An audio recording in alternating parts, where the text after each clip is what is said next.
is day one of the limited championship at SorceryCon 2026. This was a sealed event for the first day. 6-round Swiss, top 64, made it to day 2.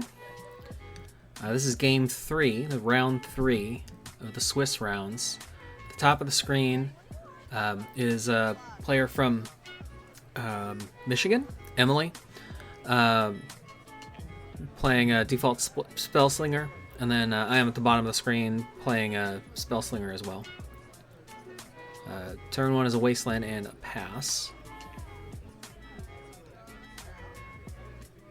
And turn 1 for Emily. Let's see what we have for a site.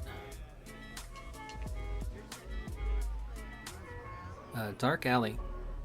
Dark Alley to give a Plague stealth in pass turn.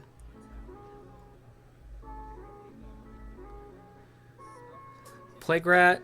I find Plague Rats to be pretty decent in limited play. They're not top pick minions, just because they're only 1 power. But just the fact that they have lethal, they're relatively cheap, and you can gum up boards with them, make them good inclusions when you're looking for those late those late picks to put into your deck. My turn 2 was I think that was a blessed village, and a pass turn. Emily getting out a sold out cemetery into the center of the map and advancing the Plague Rat up 1 square. 2 mana for Vampire Bats.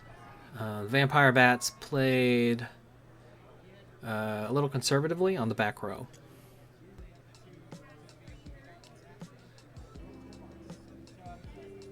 So the sold out cemetery without a necromancer is interesting. It could get a little bit of utility in your deck if you happen to be running a lot of undead, or have access to a lot of like undead generating abilities. So if you're running like novice necromancers, or any of the minions that generate a skeleton, there might be some additional utility about being able to push your larger undead minions forward from that site. Playing another Wasteland, bringing my mana base up to 3, and then playing a Martyrs of Tomorrow on the back row conservatively. Passing turn. I think my strategy with that was that I assumed that something had to die to the Plague Rat. I would rather it be the Martyrs if possible, and then have something out on the board maybe to ward, to at least take advantage of the Death Right.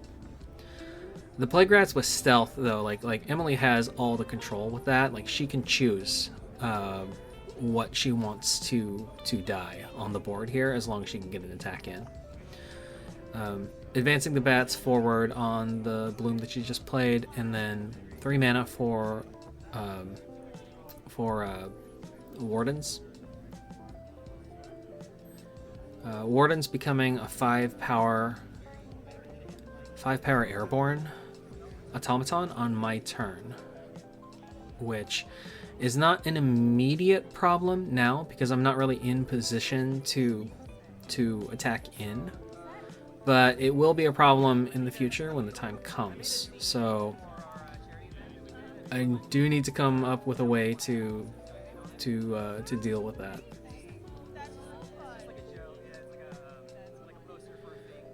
And then Emily, I think was commenting on the custom sleeves that I was playing, and I think I featured those in some previous videos when I did the zines for a charity event in Portland.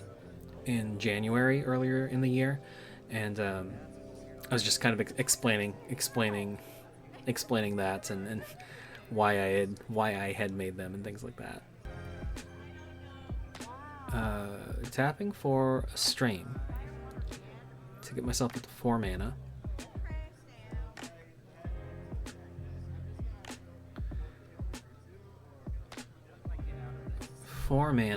She definitely has control of the board right now. Like I feel like I'm like already on the back foot, and I need a way to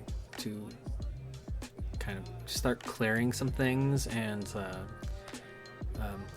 getting myself into a position where I can flip the script and be the aggressor.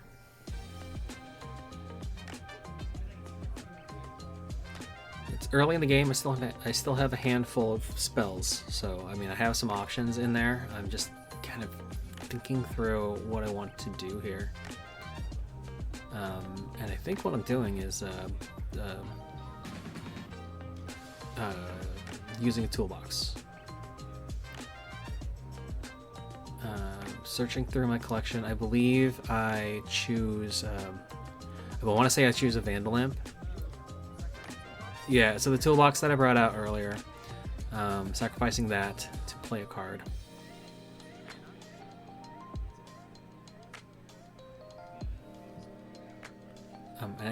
Yeah, there it is. It was a Vandalamp to destroy a random artifact. There's only one artifact in the realm right now, which is the wardens that are automatons. Emily just double checking whether or not the wardens still count as an artifact when they're animated.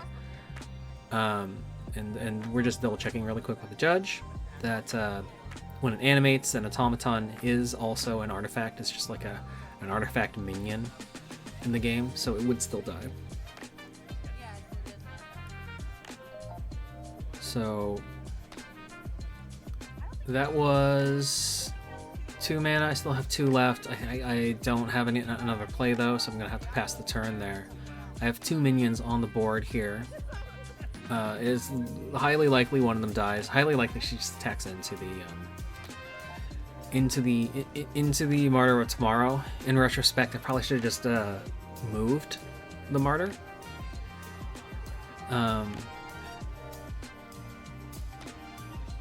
Yeah, it would have been a stronger play to move the Martyr. Then the only option that she would have available to attack with the rat would be the imp.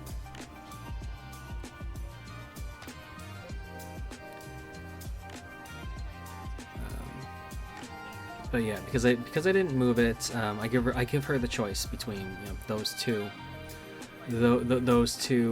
minions, and I don't have an option to defend because it has stealth. I think during the game I might have actually even forgotten that it has stealth, because I was expecting to be able to block with the Vandalamp, and I was not able to, which is unfortunate.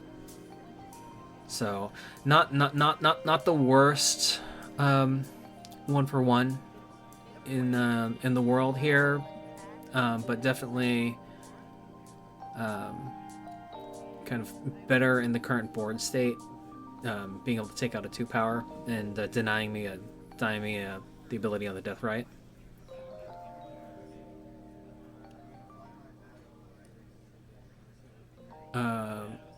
Emily, was it an attack with the bats? I don't think it was an attack with the bats. I think she just moved with them onto my site.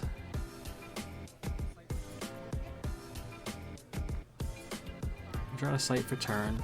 Looks like I drew into an accursed desert. Not going to help me much here. And I think unless you're specifically playing Savior, or you've gotten some hints that they're running a ward heavy deck, there's not much incentive to hold on to that site for future utility. It's better to just, I guess, play it on curve if you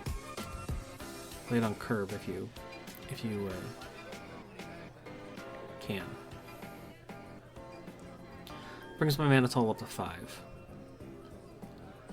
5 for a pile of skulls, and I think that's why I drew the site for the turn, because I wanted to be able to get that thing out, and kind of threaten to just start streaming skeletons in on her side of the board. I don't have a solution to deal with the bats yet, but I think my hope is just to buy myself a little bit more time to start to find a solution for the bats eventually.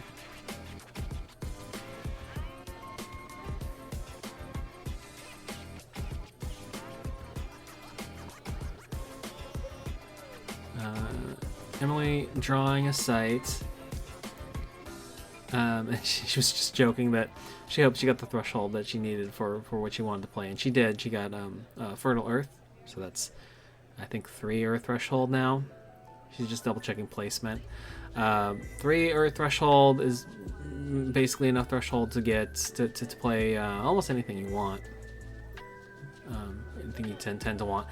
Order of the White Wing comes into play, and this is a huge play for her with the pile of skulls in play. So Order of the White Wing prevents summoning unless you're summoning something out of your hand, like from a card out of your hand. So it completely shuts off the pile of skulls ability for me while it is nearby that monument. Which is really tough, and that's why I think she was looking at just putting it on the Sold Out Cemetery, but then decided to change her mind and decided to play it adjacent, sort of out of harm's way, making it a lot harder for me to get to it and deal with here. So I am in trouble here. I have, I think, two 1-powers on the board there right now. Yeah, the Violimp and the Skeleton.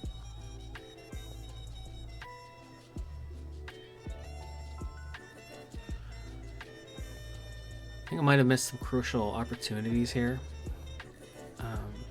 I'm attacking for 1 with the Imp to see if she'll block and lose the ward on the order. But she's very cautious and unwilling to take the bait. So both attacks with the Imp and the Skeleton go in. I must say, like, when the script is reversed, like, I frequently take the bait and block when I shouldn't, and then find myself in a situation where I'm now getting like pieces removed from the board that I want to keep. So I think my hope was with that, like, I had that Flame Strike, and my hope was that I could punch the ward off of the Order of the White. Is it the White Feather? Order of the Order. Get it into a position where I could then like move up and Flame Strike. But instead, I decided to spend the Flame Strike to kill the bats. Which I think probably was a mistake. I probably should have saved the Flame Strike for a better opportunity. I think in the moment, though, in this game, I was a little nervous about having the bats over there and then potentially like healing for 2 points by attacking my avatar every turn.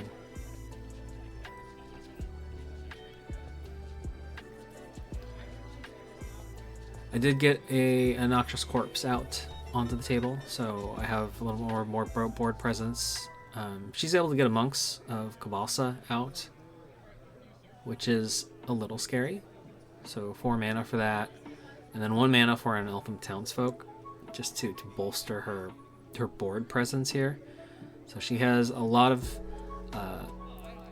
I guess we have technically we have the same number of pieces on the board here. We each have 3 minions, but the quality of her minions are much higher at this point. So a 4-power Monks, a 3-power Order with a ward, and also an ability that is shutting off the pile of skulls.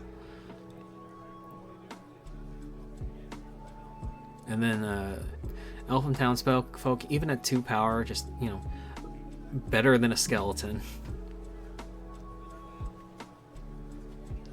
Starting my turn here, drawing a site, and this is one of the concerns that I had when I was building this deck with my sealed pool, and why I was a little down on my pool of cards when I was building the deck. I had to go 3 colors, and so I went 4-4-4 for 4 sites for each element here. And I knew there was a risk. I had a lot of 2 threshold cards in every element in this deck, and I knew there was a huge risk that I was going to get caught out on thresholds at some point. And I have I believe a smite in my hand, and the smite would give me an instant way to remove the monks, because I could smite with the noxious corpse, and it has lethal, so it would deal lethal damage to the monks to remove it. But I needed that second earth threshold, and when I was trying to decide whether or not to draw a sight or a spell, I was doing the math in my head and saying to myself, well, I already have like the answer, so I don't need to like necessarily draw an answer from my deck. What I need is a way to cast it. And the Atlas for limited is very, very shallow. So it's the 12 card Atlas. I already have 5 of those sites out. That leaves like 7 cards left in the Atlas, 3 of which are Earth sites. So I have a 3 in 7 chance of drawing what I need to remove that piece with the smite. So that was my mental math calculation. I thought those were much better odds than just taking a wild card drawing from my deck. I didn't remember off the top of my head if I had anything specific that would absolutely take care of the monks in this current board state. I suppose I have a Kiss of Death in the deck, and I think the skeleton was still on that site maybe at that point, so that could have worked. But again, I think the odds were a lot better drawing the earth threshold from Atlas. Instead, I did this convoluted thing where I attack in with all my things, and I have to lose basically all of my pieces, but I'm able to punch off the ward on the order, and then I'm able to play it ignited to do the final point of damage to the monks, because I was able to get a point of damage through unblocked on that. Tapping to play the Croaking Swamp, and then just because I still had a mana left over and I could pay the 1. Well, I mean, you get a mana when you bring the site in, but I didn't have any other plays for that turn, so play the site, get the frog as a potential blocker. I do have the ward is off of the order though, and I just need a way to remove the order now, and then I can start creating skeletons.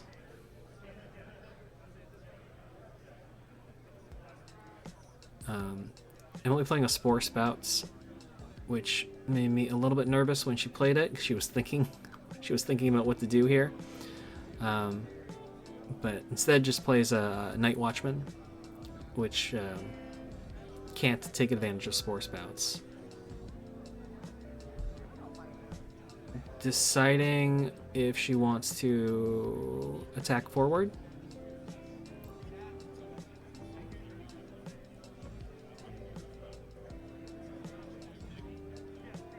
She's trying to decide if she wants to push advantage with her pieces there. I mean, the order is doing a lot of work for her, shutting up the pile of skulls, and she knows that.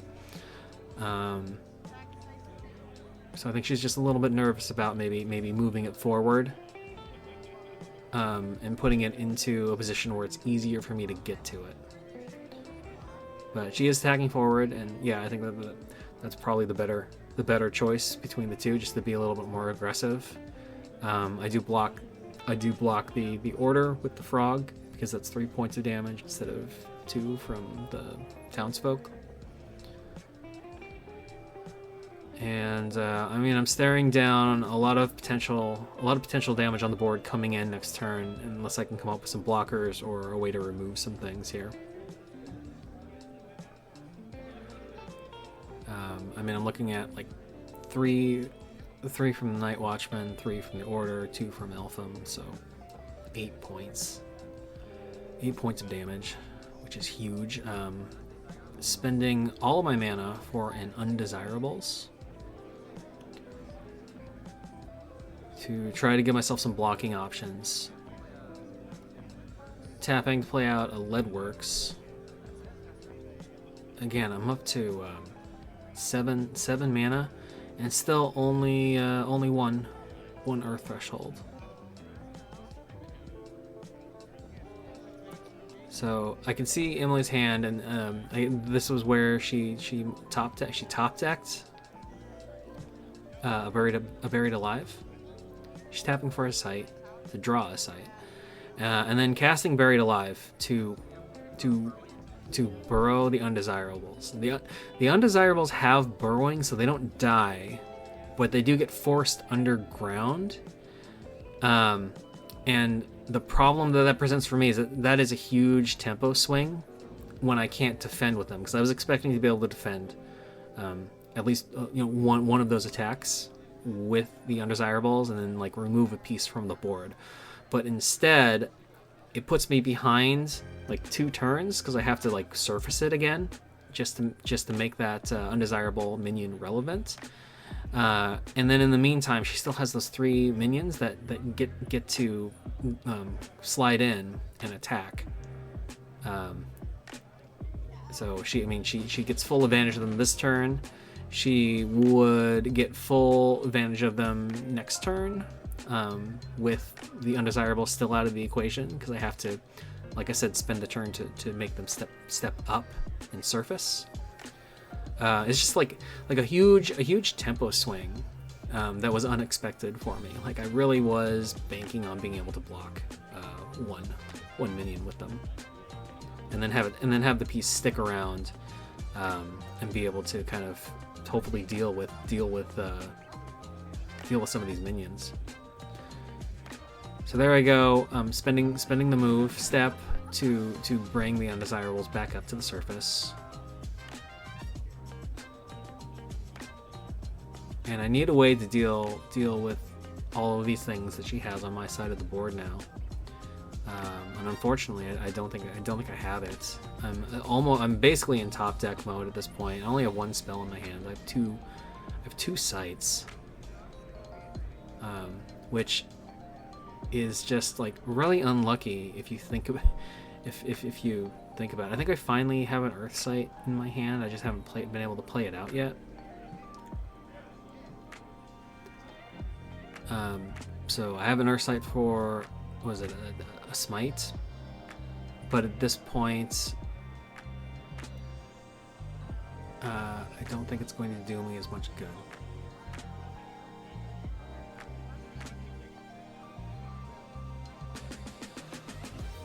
So playing an Open Mausoleum, getting the Skeleton token, and then kind of attacking and surrounding me.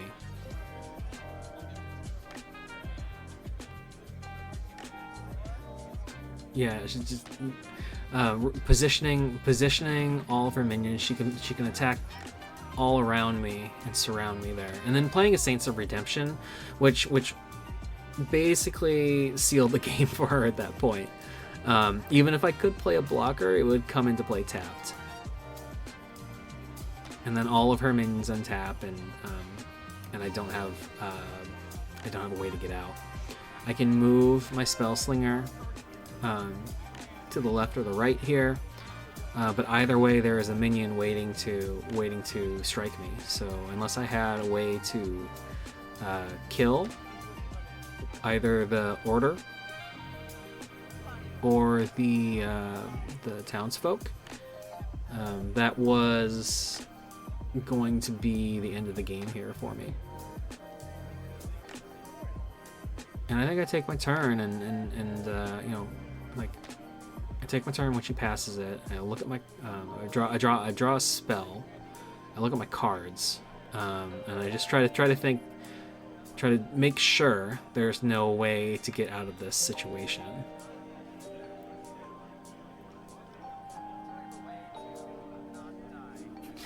And I'm just musing out loud if I have a way to not die on this turn, which I think is pretty unlikely, honestly.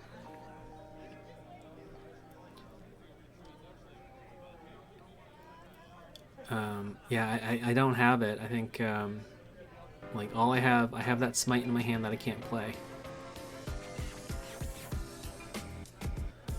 It looks like I have two water sites in my hand and a smite. I don't really have a solution otherwise. Even the problem with the smite is that even if I drew a site and I got the Earth Threshold, I'd have to tap to play it out, and I need to be able to tap to move the Spellslinger. I can't leave it there. If I already had the Threshold, I could move the Undesirable down to my home site and then cast the Smite to kill, say, the Order, and then move the Spellslinger over to that site where the Order is on and buy myself one more turn.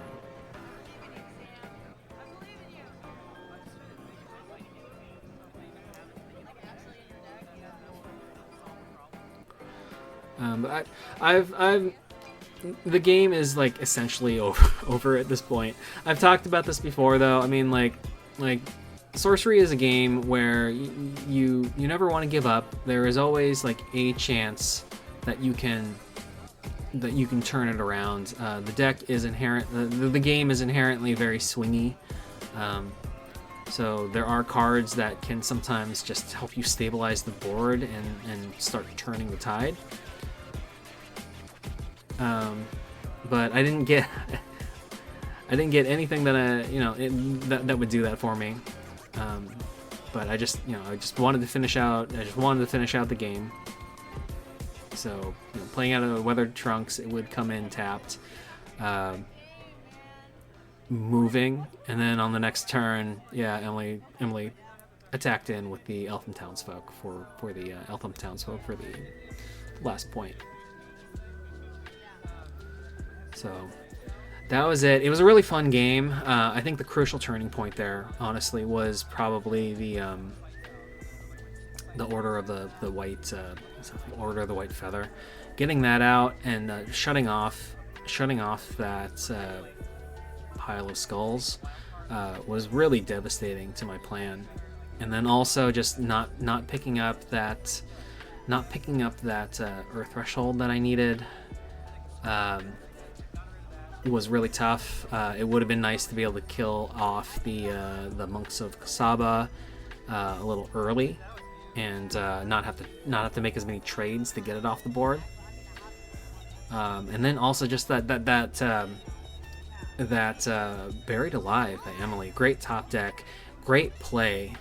Just like an insane tempo swing for me there that I couldn't really recover from in the last end of the game. So, like I said, it was a super fun game, and Emily was so sweet, and she was just like such a fun and just a really nice opponent, and just like a great sport, and demonstrated like tremendous sportsmanship, which is what I value most when I'm playing the game. I really appreciate playing people when I play Sorcery. And just like being on the same page in terms of like, we're here to have fun, we want to win the game, but we also want to demonstrate sportsmanship and be good sports. So that was the end of round 3 for day 1, and at this point I believe my record was 1-2. Oh, and Emily's also giving me she made a custom frog token, like a curio version of the Gift of the Frog token as a frog token, which was super cool, and I was really happy to get that. And I think I showcased that in a previous video that I posted on the channel. Anyways, like I said, that was round 3, and we'll move on to round 4 next.